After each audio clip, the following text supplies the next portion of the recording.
Assalamualaikum warahmatullahi wabarakatuh. Saya Syekh Budin. Terima kasih banyak kerana anda berada di channel YouTube saya, dan terima kasih banyak jika anda telah tekan butang subscribe. Kalau belum tekan butang berkenaan, tekan butang itu sekarang. Jika ada video yang bermanfaat, insya-Allah akan ada di feed YouTube anda. Baru-baru ni saya ingat dalam minggu lepas jadi viral satu isu daripada Nabil Ahmad. Seorang pelawak. Saya sebenarnya minat Nabil Johan, dulu arwah Pak Yus. Ini adalah pada pelawak-pelawak yang saya sangat minat. Dan baru ni Nabil sebutkan satu kenyataan yang cukup menarik, dan saya baca artikel-artikel yang menyebutkan tentang hal berkenaan. Ada dekat dalam harian Metro pun ada, portal-portal yang lain pun ada. Cuma hari ni saya nak baca satu kenyataan beliau yang disebutkan di dalam keluarga.my. Dia kata hos dan pelawak terkenal Nabil Ahmad, umur dia 39 tahun, dia sebut dia kini mengamalkan solat 17 rakaat pada setiap pagi sebelum masuk waktu subuh bagi menggantikan ibadah berkenaan. Kenyataan dia apa? Dia kata, ketika awal serta usaha sebarkan dakwah, saya memang seorang yang jahil, mengaji Al-Quran pun tidak pandai. Sering mendengar azan namun tidak ke masjid. Tapi sekarang ini Allah Ta'ala berikan rasa kemanisan dalam Islam. Saya cuba untuk solat 17 rakaat sebelum subuh bagi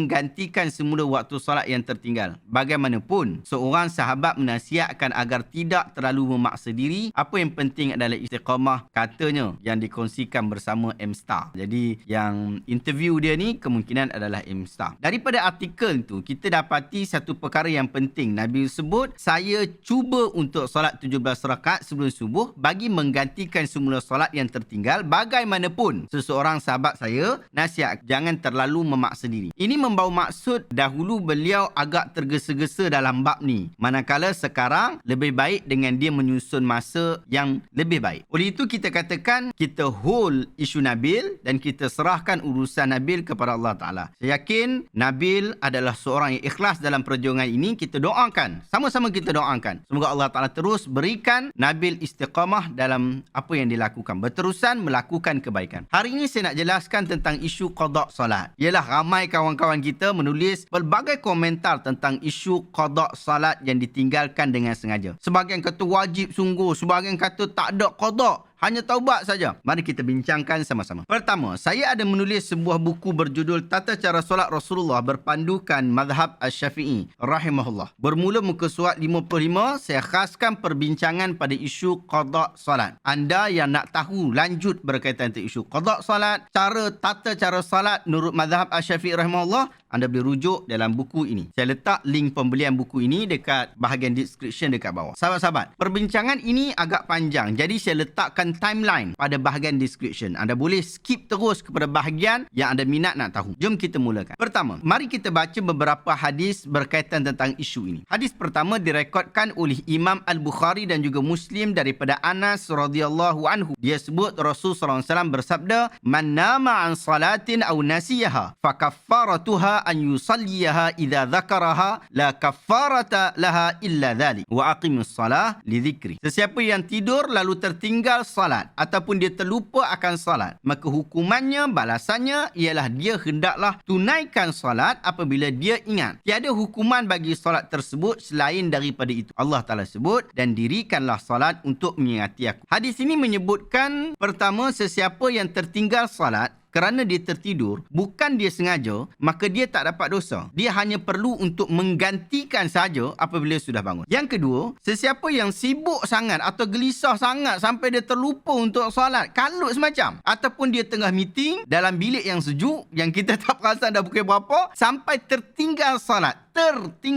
dia terlupa salat, maka dia ni pun sama juga, tak berdosa, dia hanya perlu qada sahaja, dan qada itu wajib bagi dia. Dalam hal ini, hadis sahih ini cukup jelas. Yang ketiga, hadis ni tak sebut pun pasal isu orang yang tertinggal salat dengan sengaja. Maka nanti kita akan bahaskan isu tinggal dengan sengaja. Kita pergi kepada hadis kedua.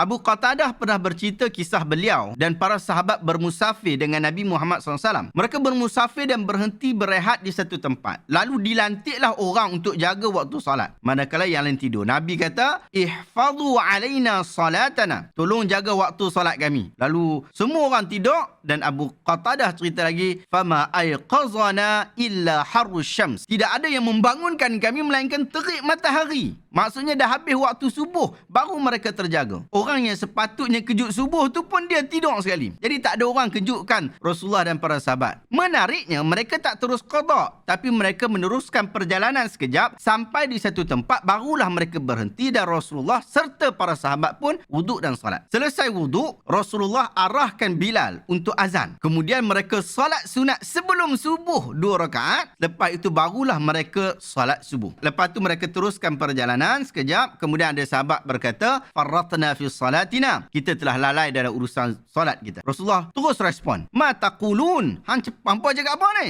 In kana amra dunyakum fasya'nukum wa in kana amra dinikum fa ilayya. Jika sesuatu itu adalah urusan dunia, maka suka hati hampa lah. Tapi jika urusan itu adalah urusan agama, maka kembalilah kepadaku. Para sahabat pun berkata, ya Rasulullah, farratna fi salatina. Wahai Rasulullah, kita telah lalai dalam urusan salat kita. Lantas Rasulullah pun sebut, la tafrita fin naumi, innamat tafritu fil yaqazah. Fa idza kana dhalika fasalluha wa minal ghaddi waqtaha. Di dalam tidur tidak dikira mencuaikan. Perbuatan cuai itu hanya ketika sedar. Jika seseorang daripada kamu tertidur sampai habis waktu solat, maka hendaklah dia solat pada hari esoknya pada waktu yang sama. Hadis ini adalah hadis yang sahih, riwayat Imam Ahmad di dalam kitab Musnad. Hadis ini dia sebut, yang pertama, Rasulullah sendiri pun pernah tertinggal solat kerana tertidur. Maka jelas isu tertidur adalah isu kemanusiaan yang kita dan Rasulullah berkongsi hal berkenaan. Yang kedua, Rasulullah mengqadakkan solat berkenaan tetapi bukan ketika bangun, tetapi setelah meneruskan perjalanan sedikit. Bermaksud, waktu qada itu boleh dilewatkan, kerana jika tak boleh dilewatkan,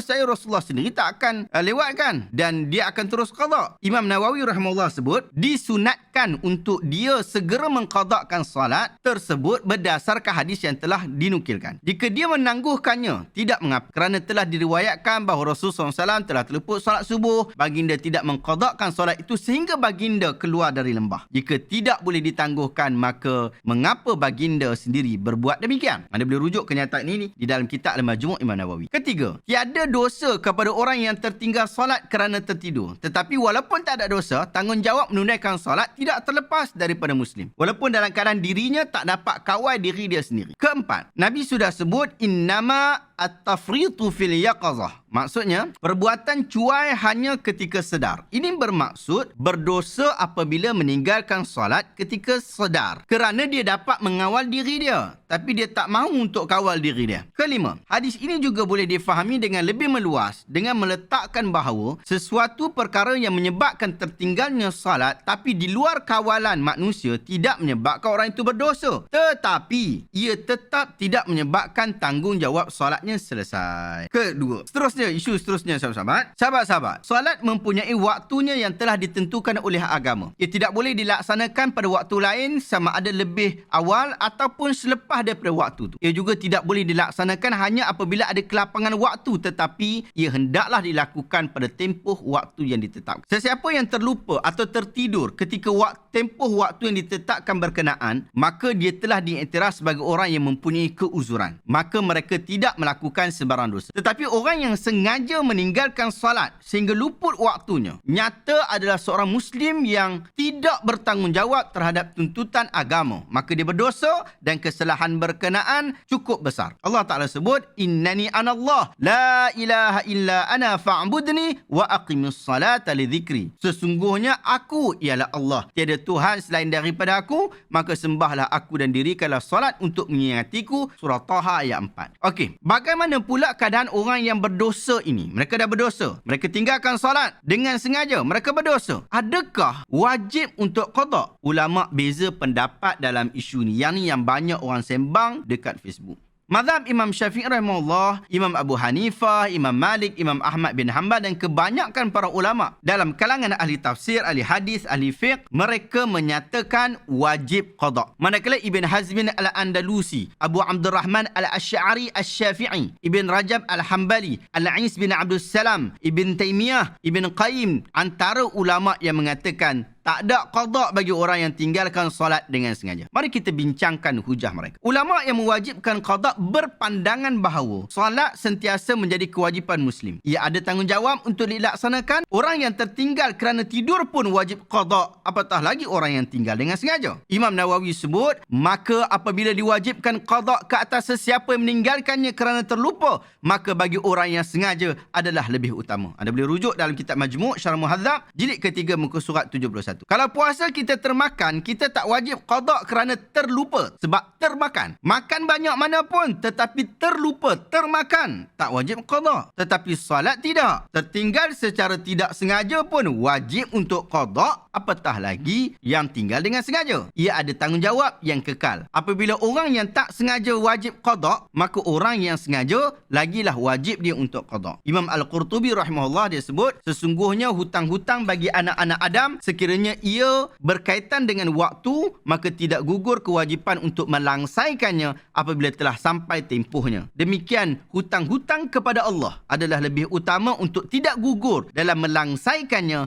melainkan dengan izin daripada Allah Ta'ala sendiri. Anda boleh rujuk dalam Al-Jami' li Ahkamil Quran oleh Imam Al-Qurtubi jilid ke-11 muka surat 119-120. Pendapat kedua pula berhujah seperti mana yang disebutkan oleh Imam Ibn Hazmin Al-Andalusi di dalam kitab dia Al-Muhalla jilid ke-11 muka surat 376. Sesiapa yang sengaja meninggalkan solat sehingga keluar dari waktunya, maka orang ini tidak akan mampu untuk mengqadakkannya buat selama-lamanya. Hendaklah dia memperbanyakkan amalan kebaikan dan solat-solat sunat untuk dia memberatkan timbangan amalannya pada hari kiamat. Serta dia perlulah bertaubat dan beristighfar kepada Allah. Ibn Rajab Al-Hambali dalam Fathul Bari pula sebut, dia kata, sesungguhnya orang yang mempunyai keuzuran diperintahkan untuk qada kerana qada tersebut menjadi kafarah baginya. Manakala orang yang meninggalkan solat dengan sengaja, qada yang dilakukannya tidak menjadi kafarah buat dirinya. Ini kerana dia dianggap sebagai pelaku maksiat yang memerlukan dia untuk bertaubat. Oleh kerana itu, kebanyakan ulama berpendapat tidak ada kafarah ke atas seseorang yang membunuh dengan sengaja, tiada kafarah ke atas seorang yang bersumpah secara dusta dengan sengaja. Ini kerana kafarah tidak menghapuskan dosa ini. Beliau juga berkata, demikian tidak ada dalil yang menunjukkan wajibnya qada kerana kita tidak mendapatkan suatu perintah baharu yang membawa kepada perlunya qada ke atas sesiapa yang meninggalkan solat dengan sengaja, seperti terdapatnya perintah qada ke atas orang yang tidur dan terlupa. Maka setelah saya bentangkan hujah-hujah ini, pandangan-pandangan ini, pandangan manakah yang lebih anda rasa, ini hujah dia kuat, ni lebih padu, qada ke